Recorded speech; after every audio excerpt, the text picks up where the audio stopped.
Hey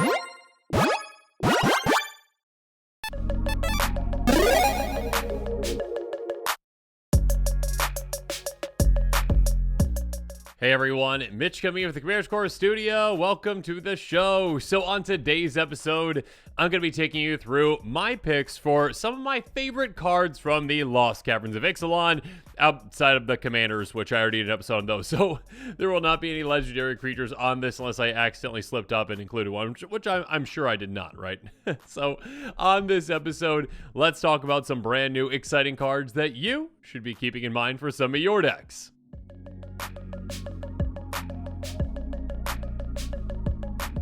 So first up, we'll talk about the creatures, and really quick, a note on this episode, I did only include cards that are $5 or less at this point because, well, when it comes to pre-sale, these hasn't come out yet. Prices are typically pretty inflated and then drop as soon as the set comes out. So yeah, maybe wait to pick up some of the cards then. That being said, yeah, some of these might drop underneath my $1 threshold. Regardless, Greedy Freebooter, a 1/1 human pirate for a single black mana. When it dies, scry 1, create treasure token. So really valuable for just a single mana. This can really help out in, well, I mean, I guess treasure decks can utilize it if they really want to. Decks that really focus on scry maybe, but mostly, yeah, aristocrat style strategies that like to have below the ground creatures, some creature fodder that give you a lot of value. Again, scry 1, not card advantage, but card selection. Also replacing itself with a treasure. That is really fantastic. Moving on, Ruin Lurker Bat, a 1/1 bat with flying and lifelink for a single white mana. At the beginning of your end step, if you descend to this turn, scry 1, and you descend if a permanent card is put in your grave from anywhere. So this has a lot going on, and for those decks out there that just like, you know, evasive creatures, low the ground ones, this can be very impactful for them. Because, yeah, it's yet another 1 mana evasive creature. And this one, again, has life. Like, they keep adding more and more to the, what is it? The Magic Carpet Ride creature. What is it? It's the Flying Pirate one. Some of the comments below, let me know. I'm missing it. Flying Men? I think it's just Flying Men. Anyways, this one is just adding more and more onto it again with some potential card selection again if you descended, which isn't that hard of a requirement to meet again for certain decks out there. Even if you're just sacrificing Evolving Wilds, you can meet it. So yeah, that can provide you a good amount of value. Moving on, Synapse Necromage, a 3/1 fungus wizard, because that's a thing that costs 2 and a black. When it dies, create 2 1/1 black fungus creature tokens that can't block. So this, I mean, is a 3/1 for 3 mana. That's not all that great, but essentially you are getting what, basically like 5/3 across 3 bodies. You're getting 3 bodies for 3 mana, which is a good amount. Again, when it comes to creature fodder, when it comes to aristocrat style decks, they can really utilize something like this, or maybe something that, you know, considers death triggers like, well, Teysa, which is an aristocrat-style commander that can say, oh, by the way, now you're 5 creatures, essentially, in total. Moving on, Abyssal Gore Stalker, a 6/6 horror that costs 4 black, enters the battlefield. Each player sacrifices 2 creatures. So this is like Plaguecrafter. Okay, I guess Plaguecrafter technically also has other things to it, like discarding or whatnot, or Planeswalkers. Anyways, this one is more so Fleshbag Marauder. There you go. This is a double Fleshbag Marauder, which is still a 6/6 for 6 mana, though. But yeah, again, Edict effect twice, which is fantastic. And if you are in a deck that can utilize an ETB and use and abuse it again and again and again, my goodness, your opponents will not have any creatures on the board at all. Keep in mind, this does force you to sacrifice itself. I mean, potentially, or, you know, just 2 creatures. If you got creature fodder, great, sacrifice those. But potentially, yeah, I mean, sacrifice itself, sacrifice one other creature, maybe have a way to reanimate it. There are certain kinds of decks out there, like a Feign Death type effect, I should say. But yeah, there are certain types of decks out there that can really use and abuse that ETB, and it's a fantastic one. Next up, Starving Revenant. And this is where I believe, actually, Abyssal. Oh, yeah, there we go, 91 cents. Okay, there we go. We have jumped the $1 threshold, but again, some of these might fall underneath it for the creatures. Anyway, Starving Revenant, a 4/4 spirit that costs 2 black, enters the battlefield, surveil 2. Then for each card you put on top of your library, you draw a card and lose 3 life. Descend 8 whenever you draw a card. If there are 8 or more permanent cards in your graveyard, target opponent loses 1 life and you gain 1 life.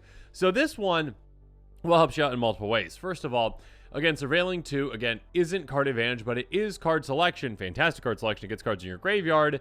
But actually with this, it can turn that surveil into straight up card advantage with the cost of some life. I mean, 3 life per card. So yeah, if you're like, oh, I want both those cards in my hand, let's leave them on top of my library. And then all of a sudden, I get those cards in my hand, I lose 6 life, you're in Commander, you've got plenty of ways to make up for that life lost with certain decks, including with this, because once you essentially have 8 or more priority cards in your graveyard, they need to start draining opponents, or I should say an opponent, it's targeted, when you are drawing cards. So you can make up that in absolutely no time with the right deck. Moving on, Bringer the Last Gift. This is so spicy. 6/6 Vampire Demon for 8 mana with flying, enters the battlefield if you cast it. Thank you, Wizards, for including that requirement on this one. Each player sacrifices all their creatures they control. Then each player returns all creature cards in their graveyard they were put this way to the battlefield. Okay, so essentially this is living death on a creature. Fantastic. Again, 6/6 flying for 8. That's kind of not overcosted, I wouldn't say, obviously, but typically these days you wouldn't expect to pay that. But obviously the upside of this is, hey, if you are casting it on that ETB, let's just get rid of all the things. Let's living death, essentially. Let's get rid of all the things in play, and then we're flipping it. Essentially, you know what? The graveyard is what matters. So that can be a very, very spicy card. Next up, Jade Light Spelunker. I didn't think we'd ever get a card named Spelunker, but there's probably already a card that has Spelunker. Anyways, a 1/1 Merfolk Scout for X and a green. Enters the battlefield, explores X times. So again, exploring basically means look at the top card of your library, or reveal probably, you know. If it's a land, it goes in your hand. If it's not a land, you can put it in your graveyard, or put it back on top, and get a +1 counter on this creature. So essentially, hey, potentially get a lot of lands off the top of your library into your hand, which is fantastic. So some great card advantage there, or at the very least, yeah, also just get certain cards off the top of your library you don't need anymore, or fill your graveyard, or also get a lot of counters on this too. So yeah, it's a good X spell for especially X spell decks, for Merfolk decks out there. And yeah, one's just really want to throw out a big Merfolk into play. Why not? Moving on. Sanguine Evangelist, a 2/1 Vampire Cleric for 3 mana in mono white, and mono white too in a white. Battle other decks outside of mono white can utilize it. Battle Cry, so whenever it attacks, each other tagging creature gets +1/+0 until end of turn. When it enters the battlefield or dies, create a 1/1 black bat creature token with flying. So essentially, on ETB, this comes with a buddy, which is fantastic. And again, an evasive buddy, a 1/1 flyer. And when this dies, you also get a buddy. So again, like that creature I talked about earlier, this is 3 mana for 3 creatures. Aristocrat style decks, rejoice! And also rejoice because, again, of that Battle Cry. So being able to pump your creatures on the attack can be great as well. And your opponents, yeah, might not want to actually even block this. They probably want to take it out because that Battle Cry can get pretty obnoxious. But also, hey, you get another flyer into play. And obviously, if you're an Aristocrat style strategy, yeah, if they block and it gets taken out, then they're going to probably get punished by like Zulport, Cutthroat, Blood Artist anyways, too, on top of that. Moving on, threefold Thunder Hulk. Yeah, I really hope this one becomes budget-friendly. 0/0 Gnome that costs 7 mana, enters the battlefield with 3 counters on it, enters the battlefield or attacks, create a number of 1/1 colorless Gnome artifact creature tokens equal to its power. Pay 2, sacrifice an artifact, get a counter on this. This one is basically a new kind of Mirror Battlesphere, which its floor is lower, okay? You are going to get it into play, and you are going to get 3 tokens, versus Mirror Battlesphere gives you 4. Both have attack triggers. I would say this one's actually better, being able to give you more and more and more tokens. And obviously, the ceiling for this is even higher because, yeah, you can sacrifice artifacts, get more counters on it to get even more Gnome tokens into play. But on top of that, here's the thing. Yeah, if you've got a deck that can deal with, you know, anthems, if you've got a deck that also maybe has some counter synergies, if you've got a deck that deals with power, you can make it so that when this ETBs or attacks, you're getting more and more and more of those gnomes. So yeah, this can have even more potential, of course, than Mirror Battlesphere. It can make a big impact in a lot of kinds of decks out there.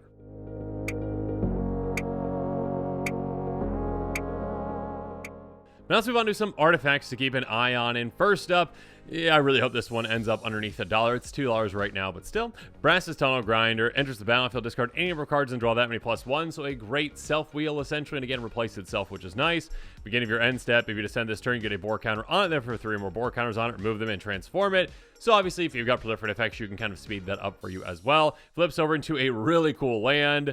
It taps for a red, and also whenever you cast a permanent spell with mana, using mana produced by it. Sorry, I messed up there. Anyways, I'm going to keep going. Discover X that spell's mana value. So essentially, hey, kind of like not mini cascade, but a different kind of cascade. Just on a land, on any spell you're casting with. It's like going to be really fantastic. Absolutely love it. Yeah, you'll see that I kind of like these flip cards a little bit. Terrian's Journal. Legendary artifact for 1 black. Tap, sacrifice our artifact or creature, draw a card, activate on sorcery. So this is a great sacrifice outlet. It is unfortunately not a repeatable one in that you can't do it multiple times in a turn unless you've got like an untap effect for it, but it is one that's like, hey, do you want some like card advantage in an aristocrat style strategy deck where you're sacrificing artifacts, creatures? Great. Do so. Oh, also, by the way, I've got this really spicy thing. Pay 2, tap, discard your hand, transform it. Flips over to the Tomb of Aklazot. Tap for a red. Tap the cast creature spell from graveyard this turn. If you do, enters the battlefield, they find out they counter on it. It's a vampire too. So into a really cool land. Again, essentially, sure, there might be a point where you're like, yeah, I'll dump my hand, and then I've got creatures that are going to go to my graveyard that I can then recast from there.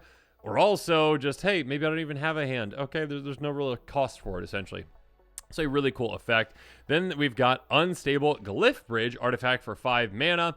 Enters the battlefield if you cast it. For each player, choose a creature power 2 or less the player controls and destroy all creatures except creatures chosen in this way. So it's kind of a not one-sided board wipe. I would say it could be. It could potentially be one-sided, or at the very least, everyone's going to end up with a tiny creature. Maybe you've got a tiny creature deck, and you can, take advantage of that. Craft with an artifact for 3 white. It's going to flip over into Sandswirl Wonderglyph, a 5/3 flying golem. Don't know why that flies, but apparently it does.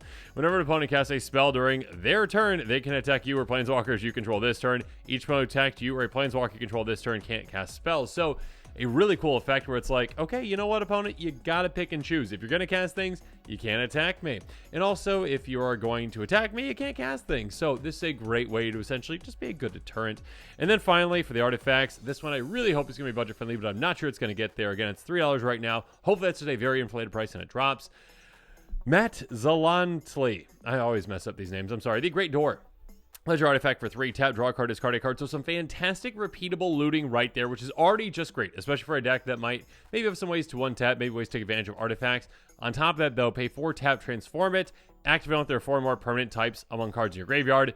You can very easily read that requirement, especially when you're looting quite a bit with this, for the right deck, I should say. Flips over to the core. Oh my goodness, yes, please. It taps at X mana of any one color X number of permanent cards in your graveyard. Again, that does not specify just say like permanent types in your graveyard. This is no. Permanent cards. So if you've got like 10 permanent cards in your graveyard, cool, tap for 10. So any land that taps for an absurd amount like this, I absolutely love and would love to build around.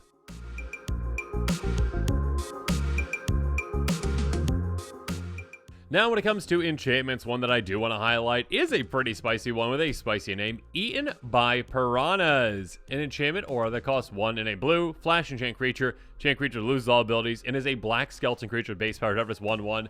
So much flavor with this. Oh my goodness. But yes, basically, again, being able to say, hey, yeah, your best creature is no longer what it was. Now, it's just a simple 1/1 black skeleton that has nothing else. Again, loses all abilities. That is massive. And again, the fact that you can flash this in is huge.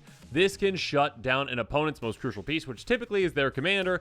Not permanently, temporarily, or it might be permanently, depending if they can't, deal with it. Again, if players aren't swinging at them, they can't block with it. And maybe they won't even be able to make a deal with other players to be like, hey, will you block my commander so it can just recast it? They'd be like, no, I don't want you to have your commander. Your commander's disgusting. Stop playing Urza. Just kidding. But anyways, so being able to utilize something like this, again, flash speed is pretty crazy. Absolutely love it. It's kind of like Dark Mutation-ish, but in a different way. Again, doesn't have flash for Dark Mutation. This doesn't give the creature indestructible. So there are ways to deal with it, but still, it's very, very spicy. Absolutely love it.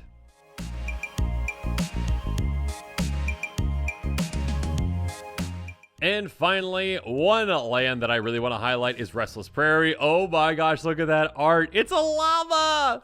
Enters the battlefield, tap, for a green or a white, pay 2, green, white. It becomes a 3/3 green and white llama. That's right. I don't even know if have we had llamas before at this point? I don't know if we have. Regardless, I absolutely love that. Until end of turn, solid land, attacks other creatures you control, ++1 until end of turn. Yeah, this is a very, very, very good land. I mean, there's a couple other creature lands too, but this one really stood out to me because number 1, llama.